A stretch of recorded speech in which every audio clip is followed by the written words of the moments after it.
Today's case takes us to Kingston upon Hull, England. On the 31st of December, for many it's a chance to close out the year with a bang, have loads of fun with family and friends, and think about the dreams and goals they have for the upcoming year. And 21 years ago, that was no different. Tuesday, the 31st of December, 2002. People across the UK were getting ready for a night of celebrating, ready to ring in the new year. 21-year-old Rachel Moran was no exception. She set off to enjoy the evening in the pub with some friends and her brother John. Rachel was very close to her family and was going to spend that night at her parents' house on Hall Road. After an evening of fun and drinking, Rachel and John headed back to their parents' house. At around 1:15 a.m, Rachel's mother Wanda was yet to turn in for the night and was still awake reading when John and Rachel returned. John headed straight to bed and Rachel stayed up with her mom. Wanda asked Rachel if she wanted to give her boyfriend Mark a call to wish him a happy new year, and Rachel decided she would. Mark was due to be at the home he shared with Rachel, looking after the kittens the couple had. Rachel dialed the number, but the call rang out. She then called his mobile, and the person who picked up was not Mark, but a mutual friend. Rachel could hear a party going on in the background, and it turned out he had been invited to a house party and agreed to go. Rachel wasn't happy and was frustrated because it meant that the kittens had been left alone. Then Mark's phone ran out of credit, and she could no longer get through. As Rachel disappeared off, Wanda assumed she was going to bed, but Rachel soon reappeared, changed her shoes and headed for the front door, telling her mom goodbye. Wanda went after her, and as she went outside, she asked her where she was going. Rachel replied that she was going home to be with the kittens and make sure they were okay. The weather was horrible and cold, and Wanda was concerned for her daughter.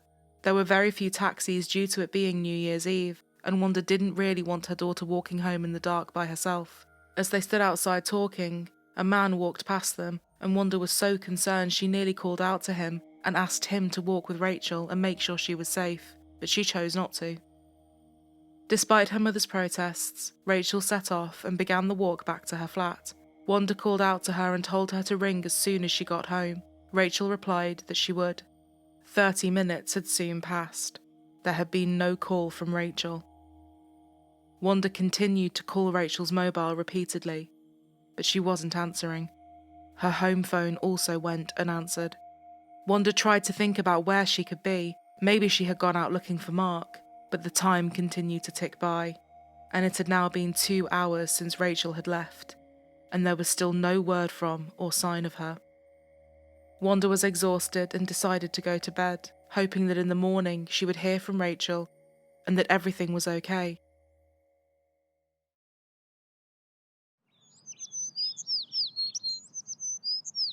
As daylight broke, Wanda's phone rang.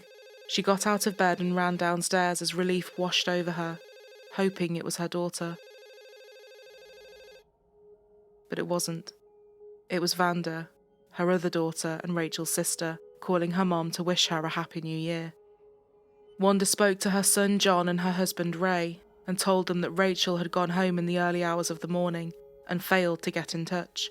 John tried ringing Rachel's mobile phone, but he too was met with silence, and the calls wouldn't connect. As he tried calling her house phone, there was a glimmer of hope. The phone was engaged, meaning there was someone there using the phone. Wanda called back 5 minutes later, and the call connected and was answered. It was Mark. Wanda asked him if Rachel was there. No, she's not here. She was staying with you last night, wasn't she?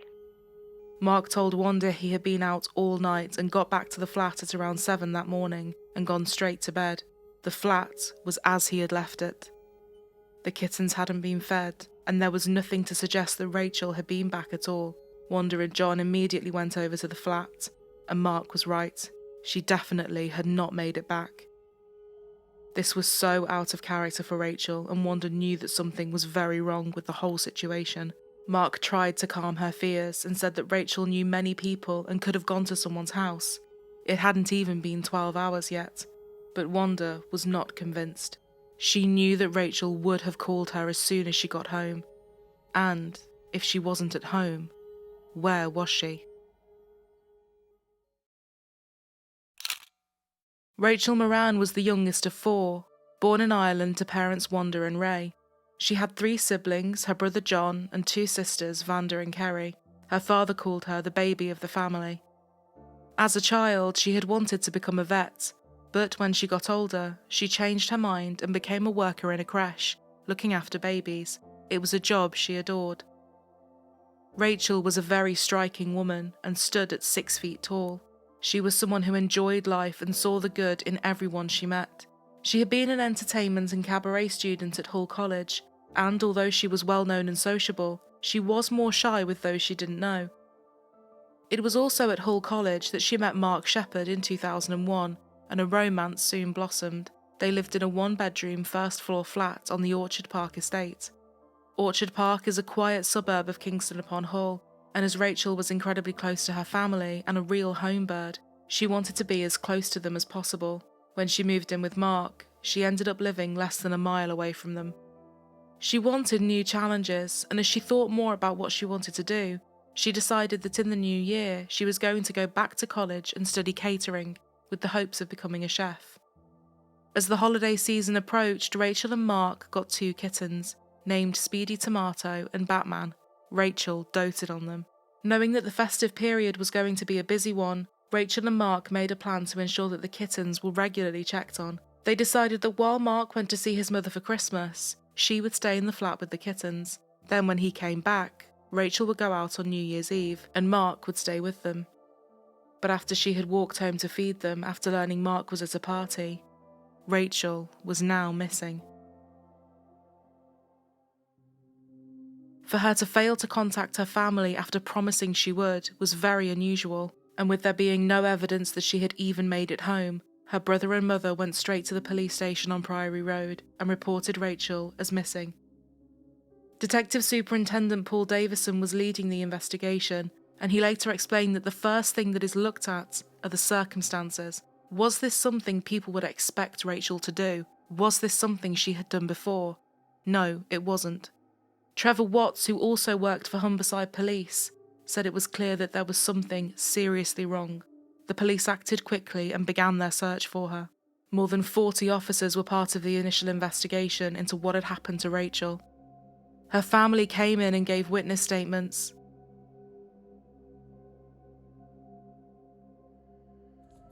And I said, your father will kill me if he knows I've let you walk home on your own. And I said, I can't even put you in the car because I've had a couple of drinks. She said, it doesn't matter because I'm all right. Wanda mentioned to the police someone who could be a witness, the man who had walked past them on the street. And he was wearing a shirt in a similar colour to the blue one you're wearing today. Detectives began trying to find this person, and as they did, they also spoke to Mark.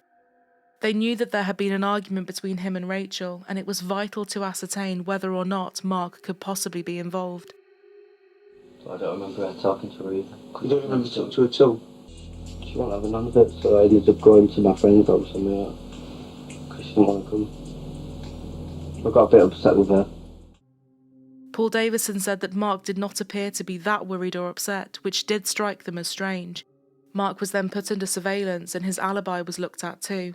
But the surveillance turned up nothing, as Mark did nothing out of the ordinary, and nothing to arouse suspicion either.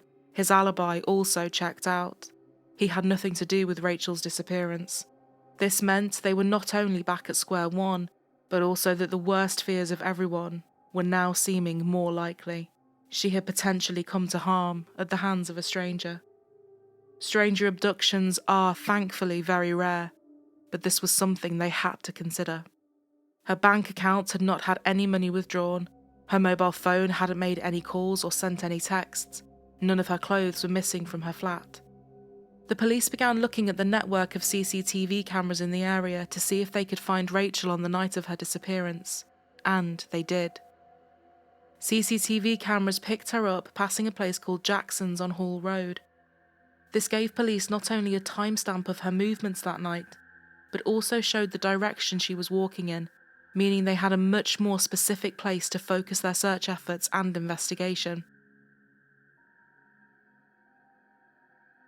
All available resources were now being used in the search for Rachel.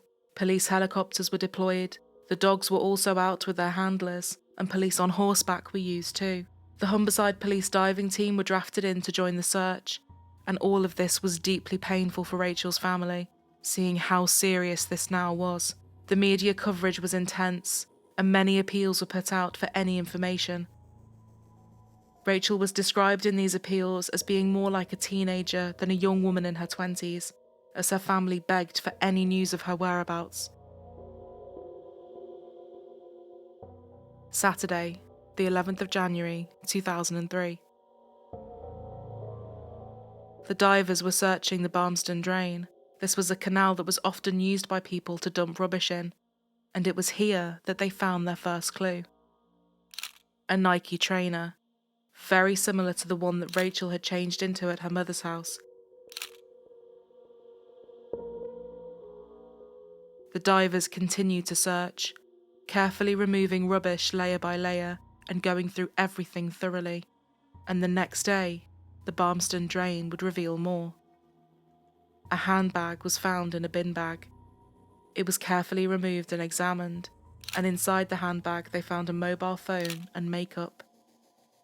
One item revealed who the owner of the bag was, an Irish passport, belonging to Rachel Moran.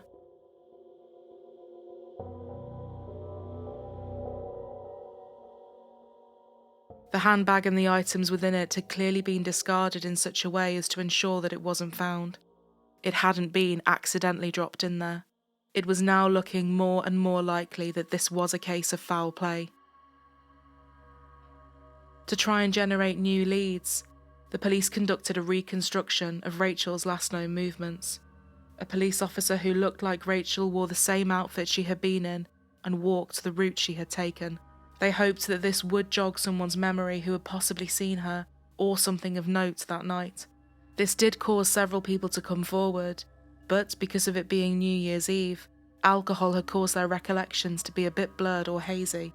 The appeal did give police access to new CCTV footage taken from a local school. The footage was very poor quality, but a figure could be made out in the top left corner of the screen, and it was the officer's belief that this was Rachel. If this was indeed her, this meant she would have been less than 200 metres from the safety of her flat. This also meant that if it was her, she had taken a route that was slightly different to the one they had first believed she had walked. They initially thought she had taken a route that was well lit, but if this was her on the footage, she had actually taken a route that was a lot darker. As the footage continued to play, they noticed something else. There was a figure running up behind Rachel. If she had vanished from around this point, maybe this person was responsible. This footage now meant that the police had an area to focus on, and as Officer Trevor Watts explained, 99% of bodies are found within 1 mile of the last sighting of the person. It was decided that every single home within 1.5 miles of Rachel's was to be searched. More than 100 officers were drafted in, and it became the biggest search ever undertaken by Humberside Police. It was an enormous risk for the force. The sheer amount of time and manpower needed to thoroughly search every property was enormous, but if there was a chance, no matter how small, that they were going to find Rachel, it was a risk they needed to take. Tuesday, the 28th of January, 2003. The search of the houses began. Each search team was made up of 3 people, a search specialist and 2 police officers, and as more and more houses were searched, Paul Davison received a call in the incident room. The caller was a police officer. He was deeply upset and distressed. The news that came through was shocking. PC Steve Dennison and his team had conducted a search of 19 Nash Court. The owner was a young man, and he had a friend, another male, who was visiting. The flat was dirty and unclean, with rubbish strewn about the place. The search of the property was quick, and the owner assisted the officers by showing them each room. There was no sign of Rachel. There was one last thing for them to look at: the bin cupboard that was part of the apartment block and belonged to number 19.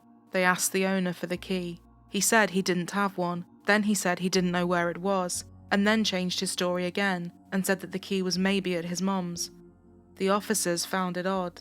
Why would he not have a key to a cupboard that was regularly used and a cupboard that was part of his property? The officers weren't budging. They needed to search it. They told him to find the key and find it quickly. He soon did. He handed it to the officer and went back into his flat. The door was finally opened. It was full of rubbish, including a carpet and boxes.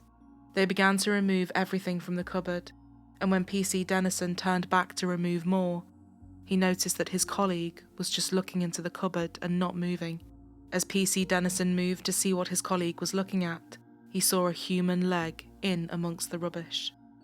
After 4 weeks of searching, the hunt for Rachel Moran had ended. Her decomposing remains were found stuffed into the 3-foot by 3-foot cupboard, wrapped in a sheet, and barricaded behind the bags of rubbish. The flat she was found in was just 200 yards from her home. Both men were immediately arrested on suspicion of the murder of Rachel Moran. The owner of the flat was 23-year-old Michael Little. His friend was named Mark Fuller, and Mark immediately jumped up and protested that he had no idea what the officers were talking about. Michael told them that his friend knew nothing about it. Transport arrived to take Mark to the police station, and PC Steve Dennison was left in the flat with Michael Little. Michael Little then began to talk, and PC Dennison wrote down the following words in his notebook. Michael said, "I'm so glad you found her. I've wanted to tell someone for ages. It's such a weight off my chest. I saw the police stuff on the news and just hoped they came here. I've not told anybody else. Nobody knows. I can't be a normal person doing this. I must be evil or something. I saw her that night, walking alone, so I went over and spoke to her. She came back here for a drink and we chatted for a while but ended up arguing. I think I walked out of the room or something, and when I came back, she'd gone into the kitchen and was stood at the side with her back to me. When I went near her, she turned around, and I saw a small knife in her hand. She slashed out and cut me on my arm." He said he had killed her in self-defense. Wanda said she was relieved that her daughter had been found, and that they wouldn't be left wondering. Michael Little was taken to Queen's Garden Police Station and booked in. In his interview, PC Steve Dennison showed Michael the transcript he had taken at the flat, Michael's confession that he had killed her in self-defense. Michael said that the transcript was accurate and was what he had said, and he signed it to state as such. The police needed to piece together his movements for New Year's Eve. He had gone out with friends and attempted to talk to a woman that he had a crush on, but when she had rejected him and left with one of his friends, he then ran into someone else he knew and was invited to a party. He agreed to go. He stayed at the party until just after 12 and then decided to go home. When the officers looked at his route, they realised something incredibly sinister. And he was wearing a shirt in a similar colour to the blue one you're wearing today. He had been the man who had walked past Rachel and Wanda as she was getting ready to go back. He was the man that Wanda had nearly called out to and asked him to walk with her daughter and keep her safe. It was possible that he had heard Rachel saying she was going to walk home.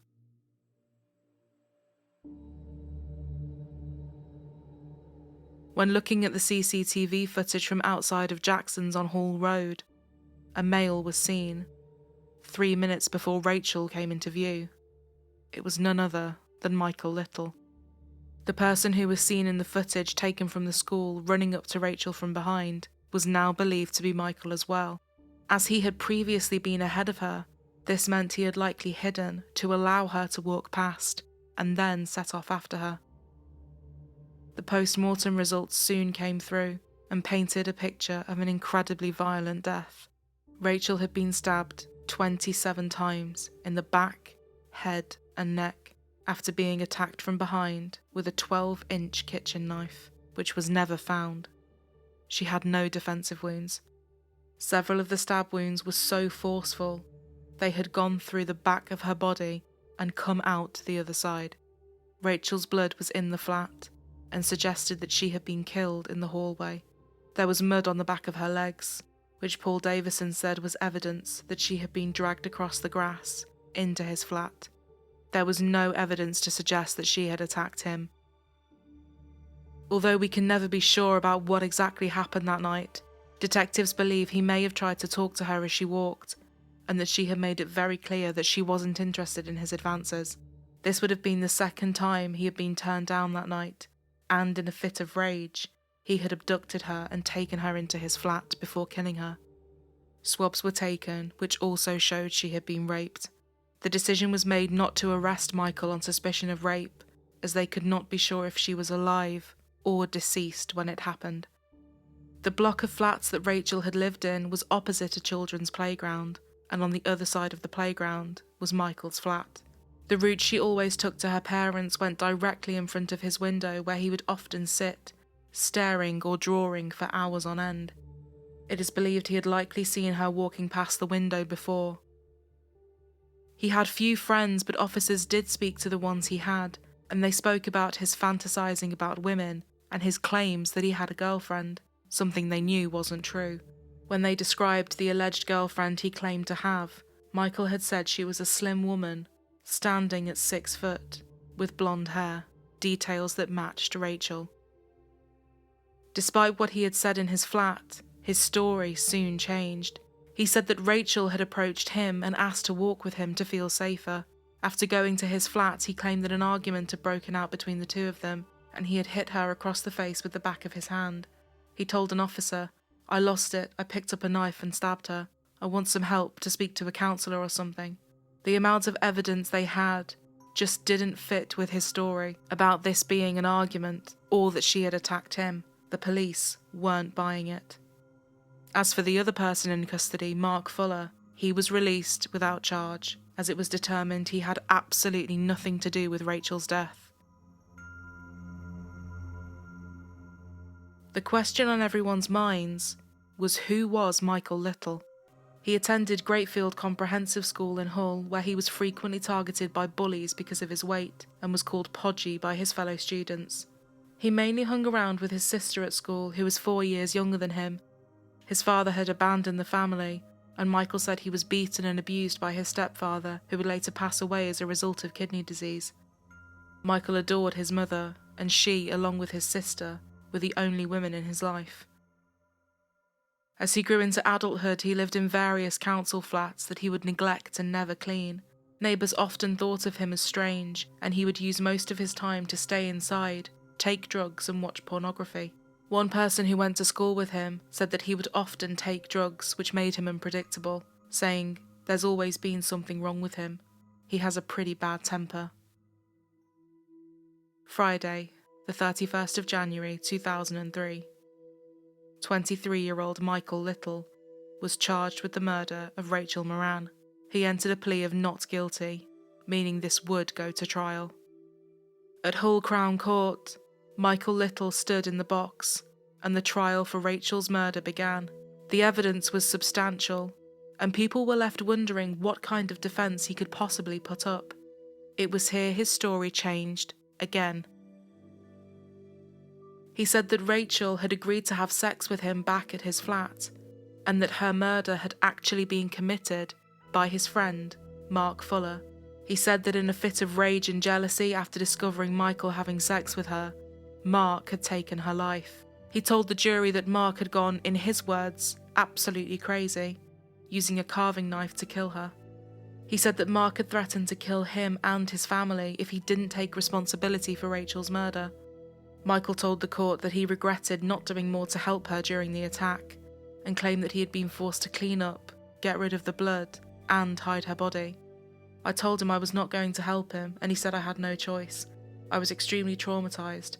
I just didn't want to know. I just wished everything would go back to the way it was, he told the jury. On the witness stand, Mark was interrogated and quizzed in a brutal series of questioning. He denied playing any part in the murder of Rachel. He told the court he had gone to a party in the city before going to his mother's house in the early hours of the morning, on the day Rachel had been killed. Mark was not charged with any offence by the police. There was no evidence linking him to it, and he had an alibi. This story was nothing more than a desperate attempt by Michael to pin the blame on someone else. Prosecutor Jeffrey Marson QC called Michael's story a pack of lies, and said that it did not stack up to the strong evidence presented. When the details of her injuries and what she had suffered were read to the court, members of her family left the public gallery in tears. The prosecution presented all the evidence, Michael making several excuses as to why he didn't have a key to the cupboard, the CCTV, her handbag being disposed of, her blood in his flat, the lack of any injuries on Michael, and the inconsistencies in his stories. It was a very strong case, but was it enough?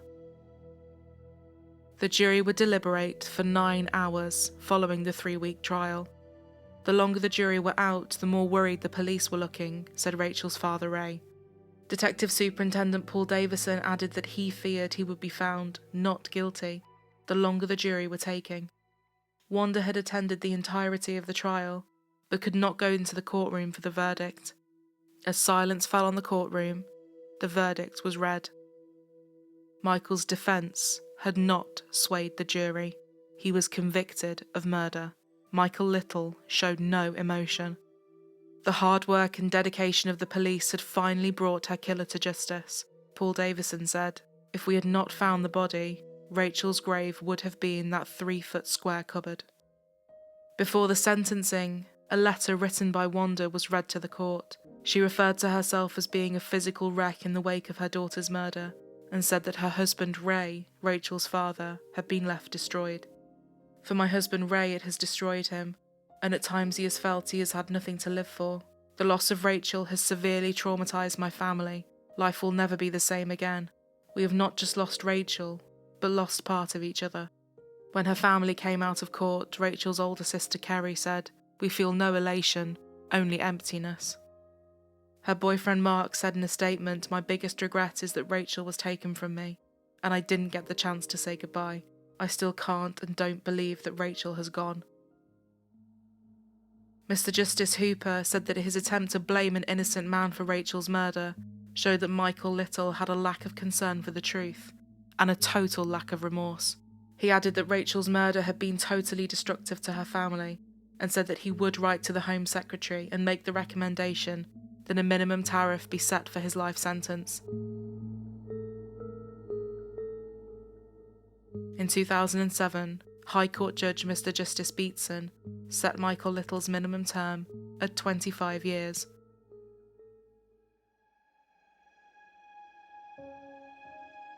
In 2010, it was reported that Rachel's sister, Vanda, had passed away following complications from chickenpox exposure. Due to complications from diabetes, she had lost both of her legs and was partially blind.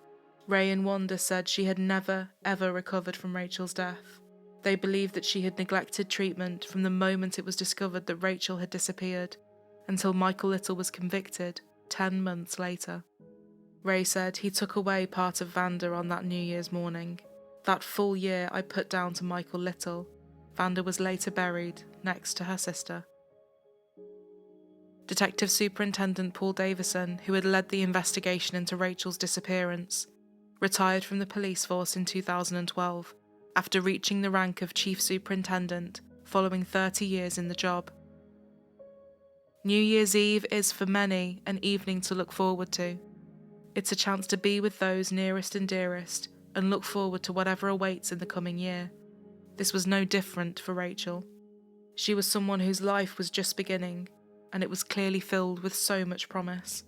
Detective Superintendent Paul Davison later wrote a book about her case, simply titled Rachel. It was published with the blessing of Wanda and Ray. He remained in contact with them and spoke of their strength in dealing with such a loss. They are incredible people. During the investigation, I got a glimpse of the impact losing Rachel had on them, of that gut-wrenching sense of loss. Every second is like a lifetime of pain for them, and it's never going to end. They have shown such incredible fortitude and strength throughout.